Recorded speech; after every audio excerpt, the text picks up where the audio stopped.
ओम शांति। आज 29 अक्टूबर 2023 की अव्यक्त मुरली है। रिवाइज कोर्स है 27 फरवरी 1996।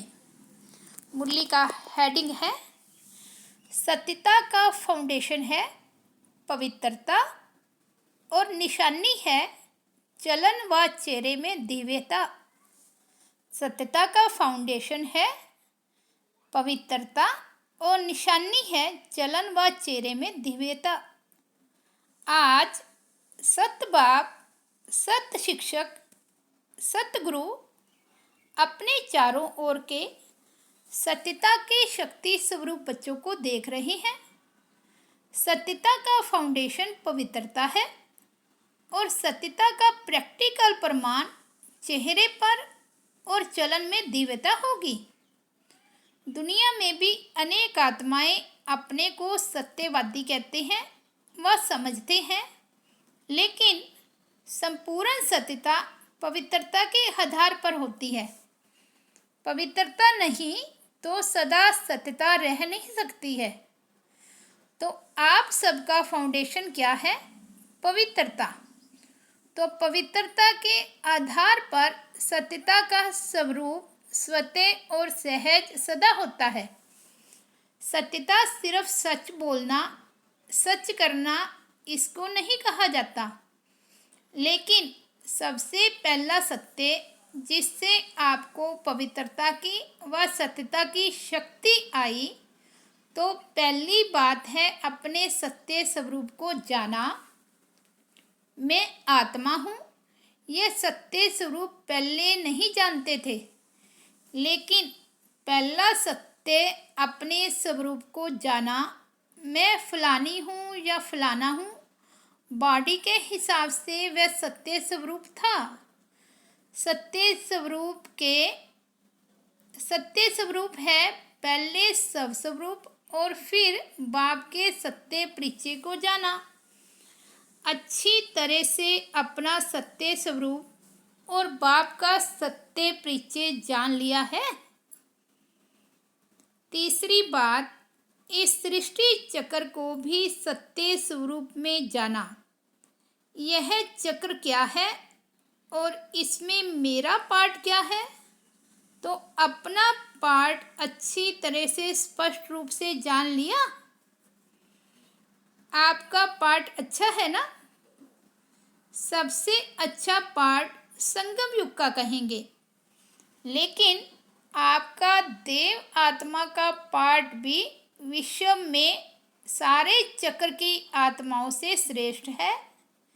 चाहे धर्म आत्माएं, महान आत्माएं भी पार्ट बजाती है, लेकिन वो आत्मा और शरीर दोनों से पवित्र नहीं है।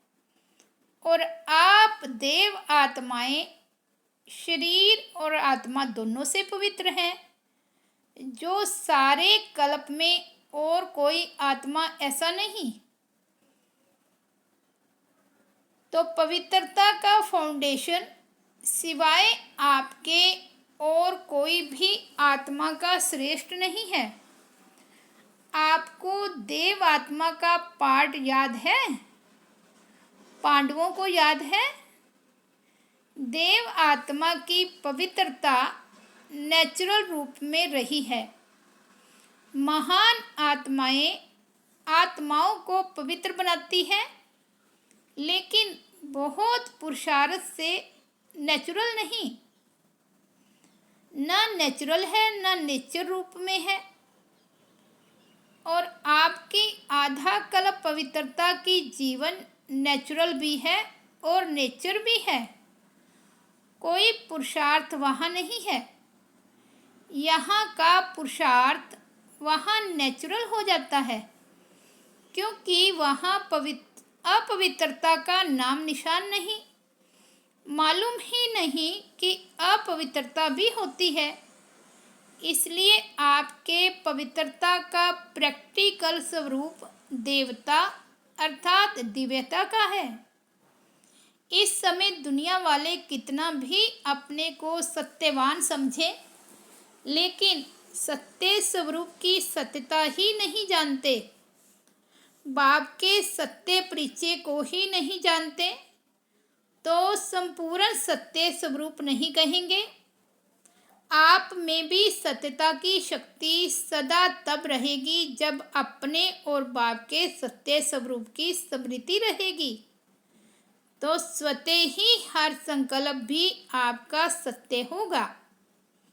अभी कभी भूल भी जाते हो, बॉडी कॉन्शियस में आ जाते हो, तो संकल्प सदा सत्यता के शक्तिशाली हो, पवित्रता के शक्तिशाली हो। मैं सदा नहीं रहता, सदा रहता है कि व्यर्थ भी होता है, सदा रहता है कि व्यर्थ भी होता है। तो व्यर्थ को सत्य कहेंगे? झूठ तो बोला ही नहीं, तो क्यों नहीं सत्य है? अगर कोई यह समझ कर बैठे कि मैं कभी भी झूठ नहीं बोलती, सदा सच बोलती, लेकिन सत्यता की परख है कि संकल्प, बोल, कर्म, संबंध, संपर्क सब में दिव्यता अनुभव हो। बोल सच रहे हैं लेकिन दिव्यता नहीं है। देखते हो ना, कई बार बार कहेंगे मैं सच बोलती, मैं सच बोलती, मैं सदा सच्ची हूँ, लेकिन बोल में, कर्म में अगर दिव्यता नहीं है तो दूसरे को आपका सच सच नहीं लगेगा। यही समझेंगे कि यह अपने को सिद्ध कर रही है, लेकिन समझ में नहीं आता है कि यह सत्य है। सत्य को सिद्ध करने के लिए सत्य को सिद्ध करने के लिए सिद्ध करने की आवश्यकता नहीं है। अगर आपने सत्य को जिद से सिद्ध करते हैं तो वह दिव्यता दिखाई नहीं देती है। बाबा कहते, अगर आप सत्य हैं लेकिन सत्य को जिद से सिद्ध करते हैं तो वह दिव्यता दिखाई नहीं देगी आप में। यह साधारणता है जो दुनिया में भी करते हैं।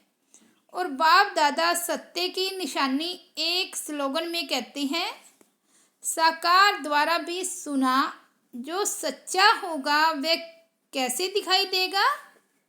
सच तो नच, सदा खुशी में नाचता रहेगा।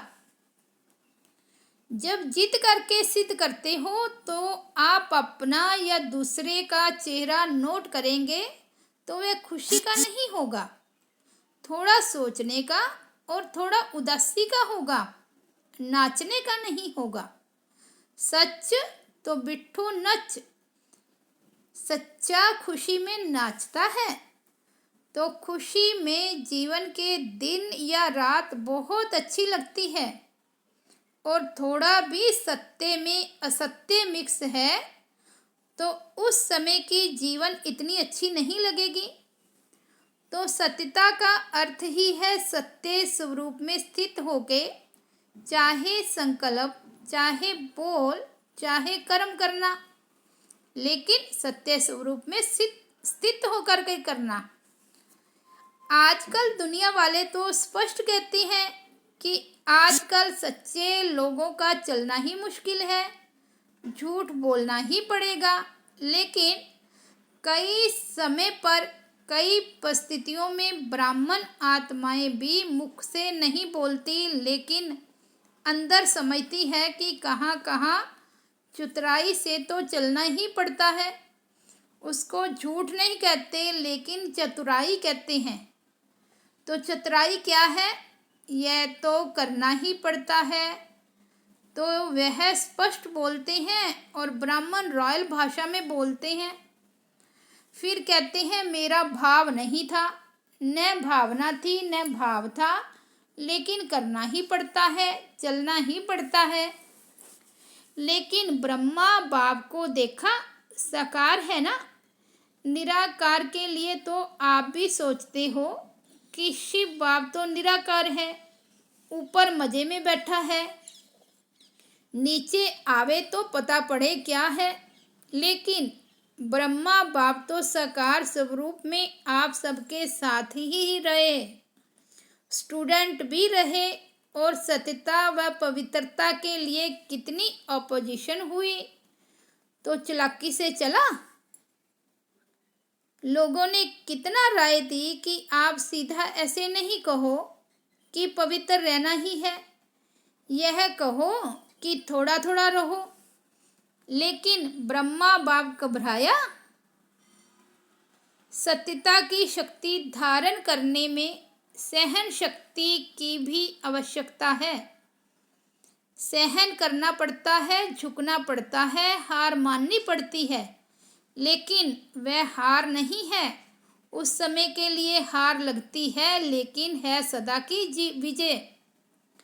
सत्यता की शक्ति से आज डायमंड जुबली मना रहे हैं। अगर पवित्रता और सत्यता नहीं होती तो आज आपके चेहरों से, चलन से आने वालों को जो दिव्यता अनुभव होती है वह नहीं होती। चाहे प्यादा भी है, नंबरवार तो है ही है ना, महारथी भी हैं, नाम के महारथी नहीं, लेकिन जो सच्चे महारथी हैं अर्थात सत्यता की शक्ति से चलने वाले महारथी हैं, जो परिस्थिति को देखकर सत्यता से जरा भी किनारा कर लेते हैं, कहते हैं और कुछ नहीं किया, एक दो शब्द ऐसे बोल दिए, दिल से नहीं बोले, ऐसे बाहर से थोड़ा बोल दिए, तो यह संपूर्ण सत्यता नहीं है। सत्यता के पीछे अगर सहन भी करना पड़े तो वह सहन नहीं है। भल बाहर से लगता है हम सहन कर रहे हैं, लेकिन आपके खाते में वह सहन शक्ति के रूप में जमा होता है। नहीं तो क्या होता है, अगर कोई थोड़ा सा भी सहन करने में कमज़ोर हो जाता है तो उसे असत्य का सहारा जरूर लेना पड़ता है। तो उस समय ऐसे लगता है जैसे सहारा मिल गया, ठीक हो गया, लेकिन उसके खाते में सहन शक्ति जमा नहीं होती। तो बाहर से ऐसे समझेंगे कि हम बहुत अच्छे चलते हैं, हमको चलने की चतुराई आ गई है, लेकिन अगर अपना खाता देखेंगे तो जमा का खाता बहुत कम होगा। इसलिए चतुराई से नहीं चलो, एक दो को देखकर भी कॉपी करते हैं, यह ऐसे चलती है ना तो इसका नाम बहुत अच्छा हो गया है, यह बहुत आगे हो गई है, और हम सच्चे चलते हैं ना तो हम पीछे के पीछे ही रह गए हैं। लेकिन वह पीछे रहना नहीं है, वह आगे बढ़ना है। बाप के आगे आगे बढ़ते हो और दूसरों को आगे चाहे पीछे दिखाई भी दो, दूसरों के आगे चाहे पीछे भी दिखाई दो, लेकिन काम किससे है, बाप से है या आत्माओं से। तो किसी ने कहा बाप से, तो बाबा के दिल में आगे बढ़ना अर्थात सारे कल्प के प्रलब्ध में आगे बढ़ना। और अगर यहाँ आगे बढ़ने में आत्माओं को कॉपी करते हो तो उस समय के लिए आपका नाम होता है, शान मिलता है, भाषण करने वाली लिस्ट में आते हो, सेंटर संभालने की लिस्ट में आते हो, लेकिन सारे कल्प की प्रलब्ध नहीं बनती। जिसको बाप दादा कहते हैं मेहनत की, बीज डाला, वृक्ष बड़ा किया, फल भी निकला, लेकिन कच्चा फल खा गए, हमेशा के लिए प्रलब्ध का फल खत्म हो जाता है। तो अल्पकाल के मान शान नाम के लिए कॉपी नहीं करो। यहाँ नाम नहीं है, लेकिन बाप के दिल में नंबर आगे नाम है। इसलिए डायमंड बनना है तो यह सब चेकिंग करो, जरा भी रॉयल रूप का दाग डायमंड में छिपा हुआ तो नहीं है। तो सत्यता की शक्ति में दिव्यता को धारण करो, कुछ भी सहन करना पड़े घबराओ नहीं, सत्य समय प्रमाण स्वयं सिद्ध होगा। कहते भी हो ना कि सत्य की नाव डोलती है लेकिन डूबती नहीं, तो किनारा तो ले लेंगे ना। निर्भय बनो।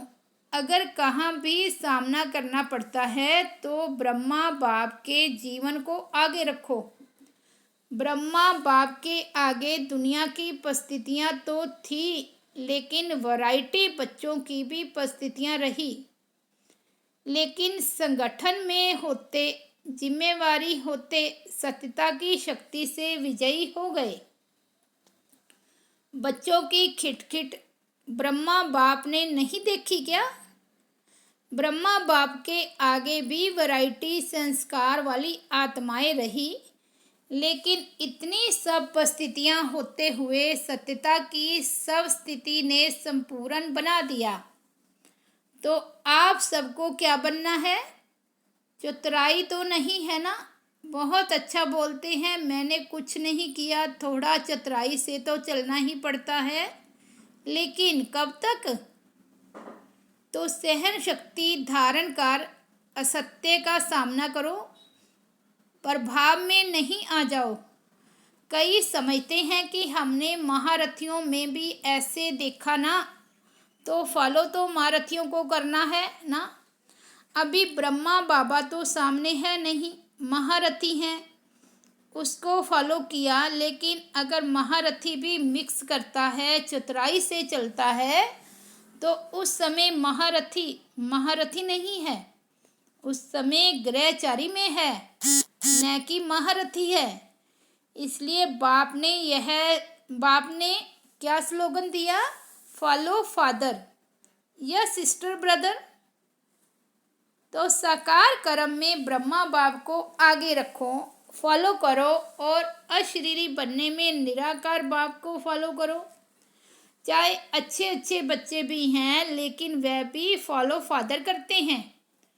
तो आपको क्या करना है? Follow father. पक्का या थोड़ा थोड़ा एडवांटेज मिलता है तो ले लो, भविष्य में देखा जाएगा। कई ऐसे भी सोचते हैं कि सतयुग में चाहे कम पद पाएंगे, लेकिन सुखी तो होंगे ही, दुख तो होगा ही नहीं, सब प्राप्तियां तो होंगी। चाहे प्रजा की भी प्रजा होगी तो भी अप्राप्ति तो होगी नहीं। तो अभी तो मज़ा ले लें, पीछे देखा जाएगा। लेकिन यह अल्पकाल का मज़ा सजा के भागी बना देगा।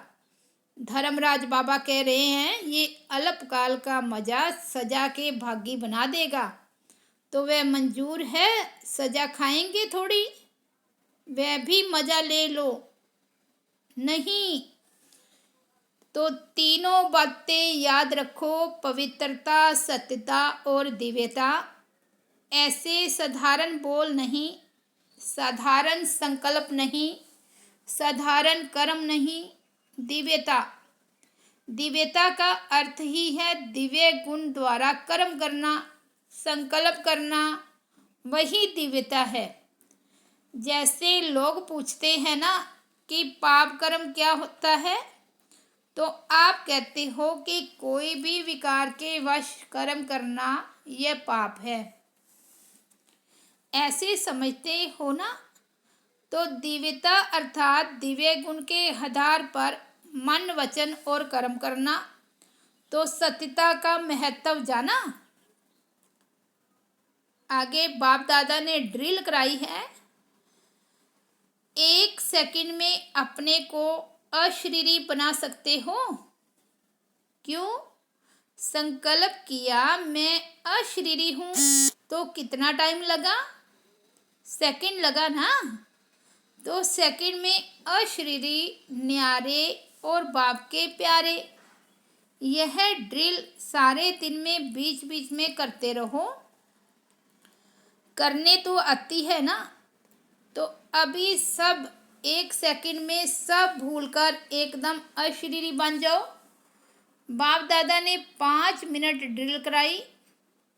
अच्छा, चारों ओर के सर्व पवित्रता के फाउंडेशन को सदा मजबूत रखने वाले सदा सत्यता की शक्ति से विश्व में भी सत्ययुग अर्थात सत्यता की शक्ति के वाइब्रेशन फैलाने वाले, सदा हर समय मन वाणी कर्म तीनों में दिव्यता धारण करने वाले, सदा फॉलो फादर करने के नेचुरल अभ्यास वाली आत्माओं को बाप दादा का याद प्यार और नमस्ते। हम रूहानी बच्चों की रूहानी बाप दादा को याद प्यार, गुड मॉर्निंग और नमस्ते। इस ड्रिल को दिन में जितना बार ज़्यादा कर सको उतना करते रहना।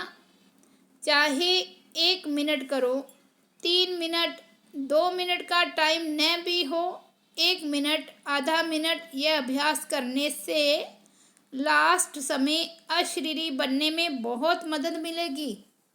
बन सकते हो? अभी सभी अशरीरी हुए या युद्ध में मेहनत करते करते टाइम पूरा हो गया? सेकंड में बन सकते हो? बहुत काम है फिर भी बन सकते हो? मुश्किल नहीं है? यूएनए में बहुत भागदौड़ कर रही हो और अशरीरी बनने की कोशिश करो, होगा? अगर यह अभ्यास समय प्रति समय करेंगे तो ऐसे ही नेचुरल हो जाएगा। जैसे शरीर भान में आना मेहनत करते हो क्या? मैं फलानी हूँ, यह मेहनत करते हो? नेचुरल है, तो यह भी नेचुरल हो जाएगा। जब चाहो अशरीरी बनो, जब चाहो शरीर में आओ। अच्छा काम है, आओ इस शरीर का आधार लो, लेकिन आधार लेने वाली मैं आत्मा हूँ, वह नहीं भूले। करने वाली नहीं हूँ, कराने वाली हूँ। जैसे दूसरों से काम कराते हो ना, उस समय अपने को अलग समझते हो ना, वैसे शरीर से काम कराते हुए भी कराने वाली मैं अलग हूँ। यह प्रैक्टिस करो तो कभी भी बॉडी कॉन्शियस की बातों में नीचे ऊपर नहीं होंगे। समझा? आज का वरदान है, स्नेह के सागर में समाकर मेरेपन की मैल को समाप्त करने वाले पवित्र आत्मा भव। जो सदा स्नेह के सागर में समाये रहते हैं, उनको दुनिया की किसी भी बात की सुध बुध नहीं रहती। स्नेह में समाये होने के कारण वे सब बातों से सहज ही परे हो जाते हैं। भक्तों के लिए कहते हैं, यह तो खोए हुए रहते हैं, लेकिन बच्चे सदा प्रेम में डूबे हुए रहते हैं। उन्हें दुनिया की स्मृति नहीं, मेरा मेरा सब खत्म। अनेक मेरा मैला बना देता है। एक बाप मेरा तो मैलापन समाप्त हो जाता और आत्मा पवित्र बन जाती। स्लोगन है, बुद्धि में ज्ञान रत्नों को ग्रहण करना और कराना ही होली हंस बनना है। अच्छा, ओम शांति। तो ये थे 29 अक्टूबर 2023 के बाबा के अव्यक्त महावाक्य। ओम शांति।